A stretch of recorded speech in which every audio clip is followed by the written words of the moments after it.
Custo de vida, emprego e desemprego, cesta básica, tarifas públicas, salário mínimo. Agora, na Brasil Atual, a análise do DIEESE. E nós vamos fazer contato agora com o diretor técnico do DIEESE, Fausto Augusto Júnior. Bom dia, Fausto. Bom dia, Glauco. Bom dia a todos. Fausto, ontem nós tivemos aí as divulgações referentes aos dados do desemprego no Brasil pelo IBGE e as notícias não são animadoras, né? O país ele tem um número recorde de desempregados, chegando a 14,3 milhões de pessoas e, além disso, o número de desalentados também cresce. Em um ano, o total de desempregados cresceu 20% e o de desalentados aumentou 25%, chegando a 6 milhões. Juntando aí desempregados com desalentados, são aproximadamente 20 milhões de pessoas. São números realmente assustadores, Fausto. Sim, Glauco, e o dado que saiu agora é um dado bastante importante, porque ele é o primeiro dado que pega janeiro, né? Ou seja, em 2021. É o trimestre que fechou agora. E, de alguma forma, o que a gente está assistindo do ponto de vista do mercado de trabalho é algo que a gente viu durante toda a pandemia e que, de alguma forma, agora ele vai se expressando de maneira um pouco mais clara.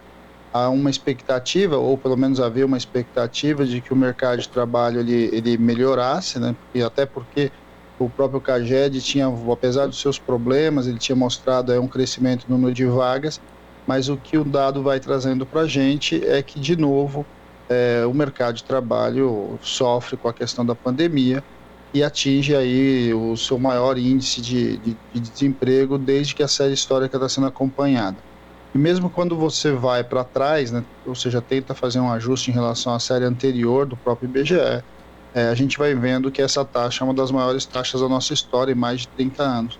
De alguma forma, nós estamos falando aí de um lado, tanto dos mais de 14 milhões de desempregados, mas é bom também comparar o dado que a gente tem em relação ao próprio ano passado nesse período. Porque o ano passado, esse período desse trimestre, a pandemia. E o que isso significa? De alguma forma, conforme a pandemia foi arrefecendo ali no final do ano passado e começo do ano, o que a gente viu? A gente viu um conjunto bastante importante de pessoas voltando ao mercado de trabalho.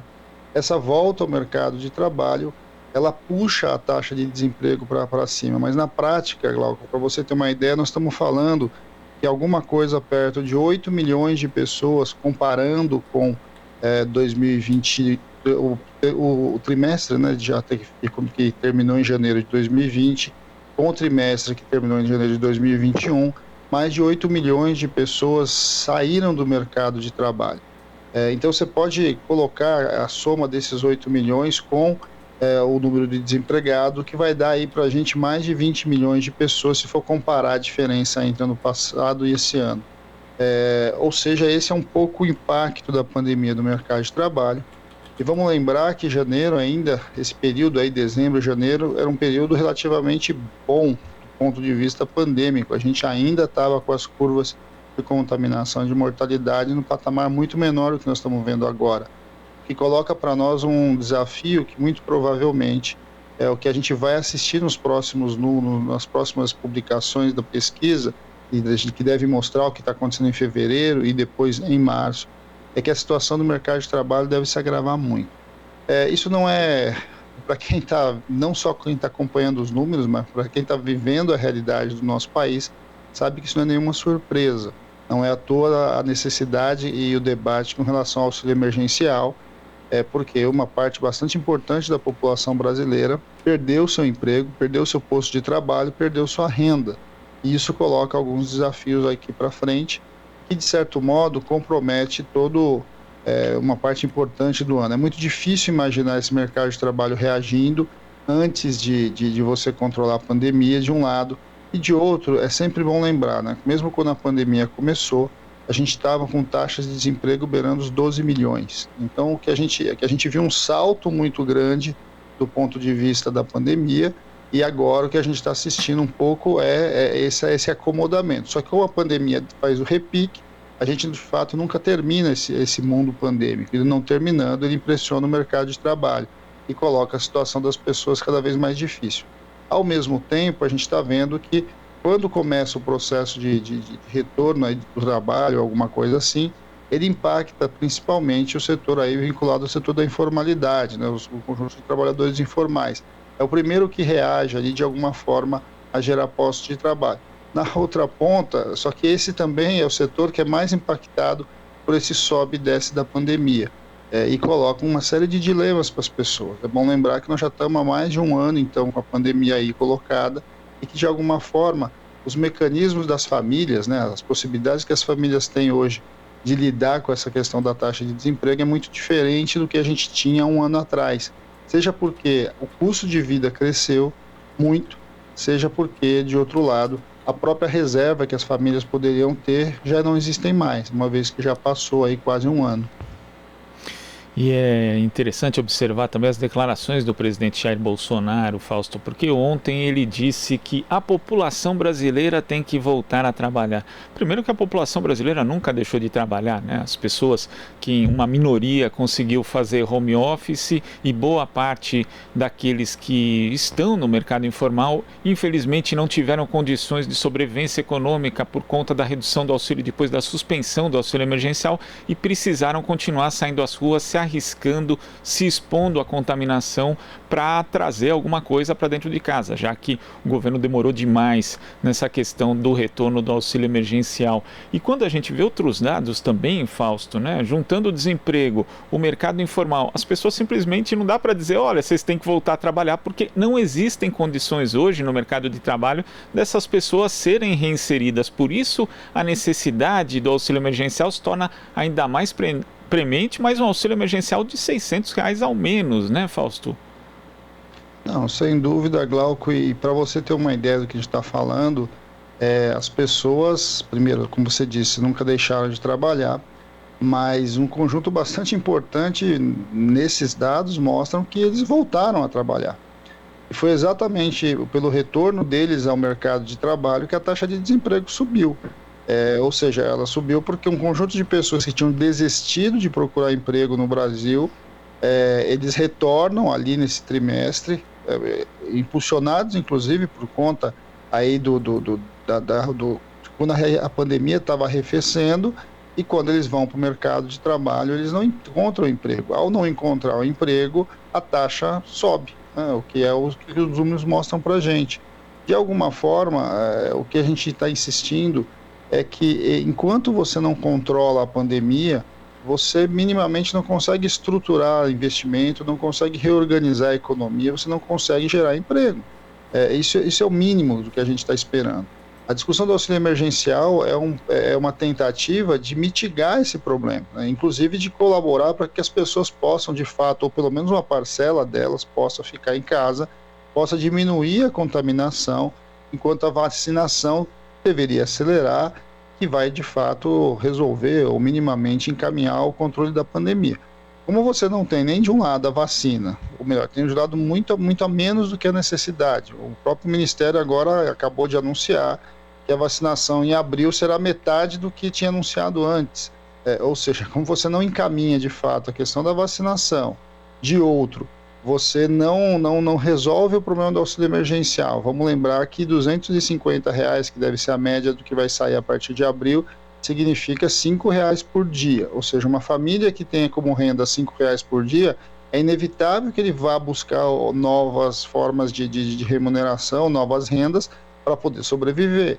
Então ele também continua na rua, continua buscando de alguma forma a sua sobrevivência, o que vai impactar a pandemia. Quer dizer, quando você olha para esse equacionamento, a gente vê que essa aposta do governo, de um lado, de colocar a questão da vida versus a questão do trabalho, a questão da economia, foi uma aposta absolutamente errada, né? Se você olhar o conjunto dos países, quando você enfrentou a pandemia, quanto mais rápido você coloca diretrizes que controlam a pandemia, mais rápido você, de alguma forma, consegue voltar a uma relativa normalidade. E aí sim o mercado de trabalho reage. O que nós estamos vendo hoje é que nós estamos no meio de um caos, em que, de fato, as pessoas não sabem se saem às ruas porque precisam sobreviver e se arriscam, ou ficam em casa e se protegem pelo vírus. E, enquanto isso, nós estamos chegando à casa aí dos próximos 4.000 pessoas morrendo por dia. o maior número de pessoas que morrem num dia por uma mesma causa da nossa história.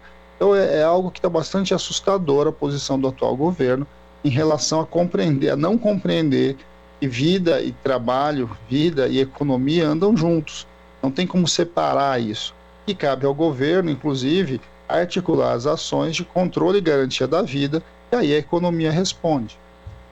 Inclusive, ainda dentro desse âmbito da falsa dicotomia entre economia e a saúde, a gente observa alguns dados aqui, por exemplo, a queda do rendimento médio real, Fausto, que foi para 2.521, uma queda de 2,9% no trimestre. Quer dizer, existe um grande contingente de desempregados, a renda média caiu de uma forma geral, muitas pessoas no mercado informal. Um dos elementos que são chave, né, segundo a maior parte dos economistas, para puxar uma economia é o mercado interno. E hoje o Brasil não tem essa condição de usar o seu mercado interno para a retomada da economia, justamente porque as pessoas estão depauperadas, Fausto.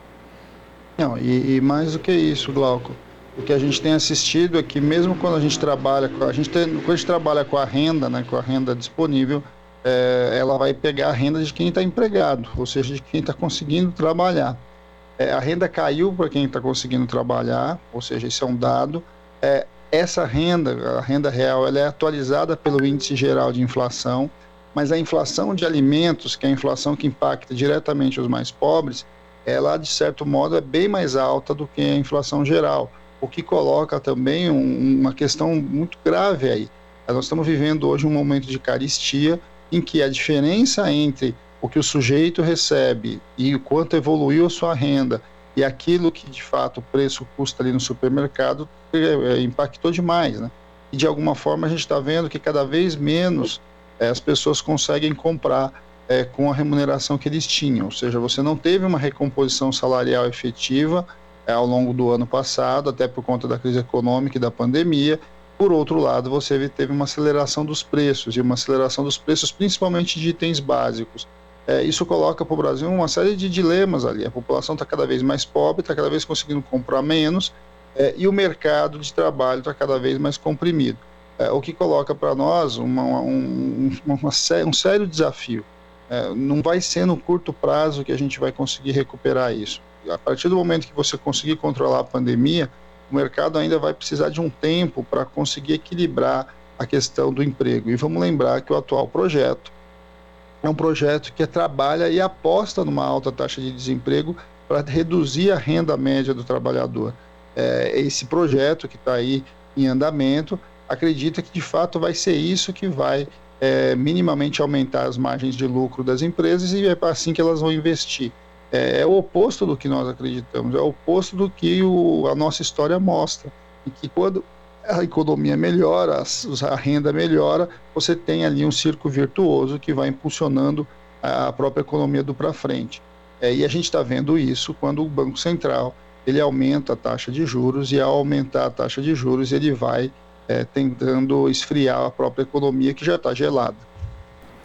Agora, Fausto, os dados referentes ao desemprego apresentados pelo CAGED e pela PNAD contínua do IBGE, eles são bastante discrepantes. Obviamente, as metodologias são distintas, mas, ao que parece, pelo menos nos últimos tempos, essa diferença tem sido maior. Inclusive, nos discursos do governo só se utilizam os dados ali do CAGED. A mudança de metodologia que houve recentemente interfere para que essa diferença seja ainda maior do que era? Não, sem dúvida, porque o CAGED sofreu uma alteração bastante importante, tanto é que se chama de novo CAGED. A mudança no CAGED, de certo modo, ela impulsionou, né, ela colocou ali a obrigação do registro dos contratos temporários. Isso, de certo modo, inflou ali a contratação de um lado. De outro lado, ele ainda está compondo, ele não nem tudo vem do E-Social ainda, ele é uma composição de informações para poder chegar ao próprio CAGED, e a gente está vendo uma variação bastante grande entre um mês e outro na questão do ajuste, né? Porque as empresas também levam mais tempo para ajustar e tudo passa a ser contabilizado, o que de certo modo leva um pouco mais de tempo de ajustar isso.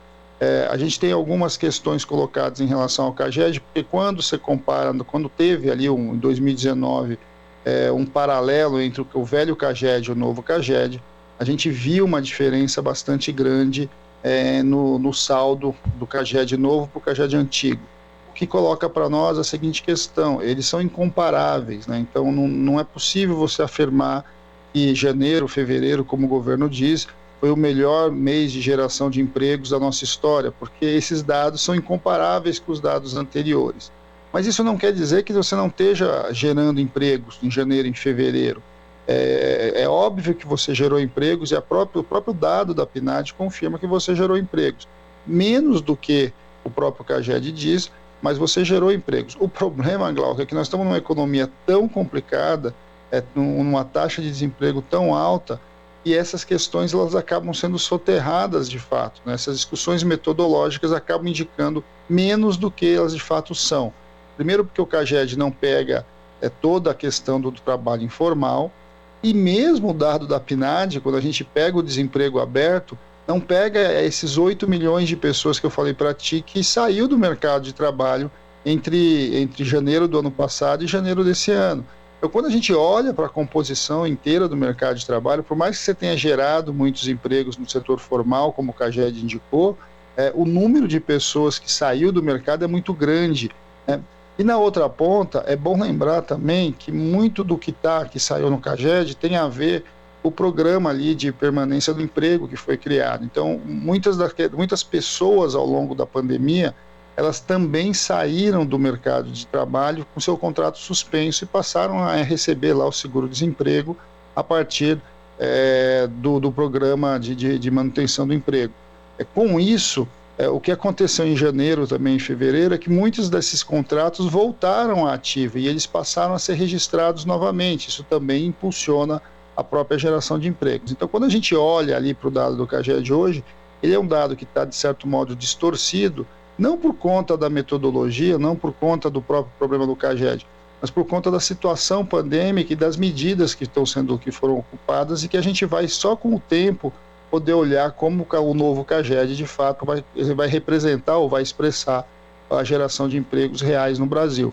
Nós estamos naqueles momentos que a gente está com tudo meio fora do lugar, e a própria estatística tem dificuldade de nos mostrar essa realidade. Então, o que a gente apresentou no CAGED, que o governo tem falado, está aquém de conseguir fazer uma leitura mais efetiva do mercado. Por isso é importante esse dado da PNAD que saiu agora, porque é o primeiro dado desse ano, é o primeiro dado de 2021, que possibilita a gente olhar um pouco essa relação CAGED e PNAD. Para você ter uma ideia, se eu pegar os dados que a PNAD me mostra e somar lá o número de empregos gerados na ocupação formal, tanto do ponto de vista dos assalariados quanto do setor público, a gente vai ter em torno aí de 70 mil de emprego gerado, diferente do CAGED, que indicou alguma coisa a partir de 260 em janeiro.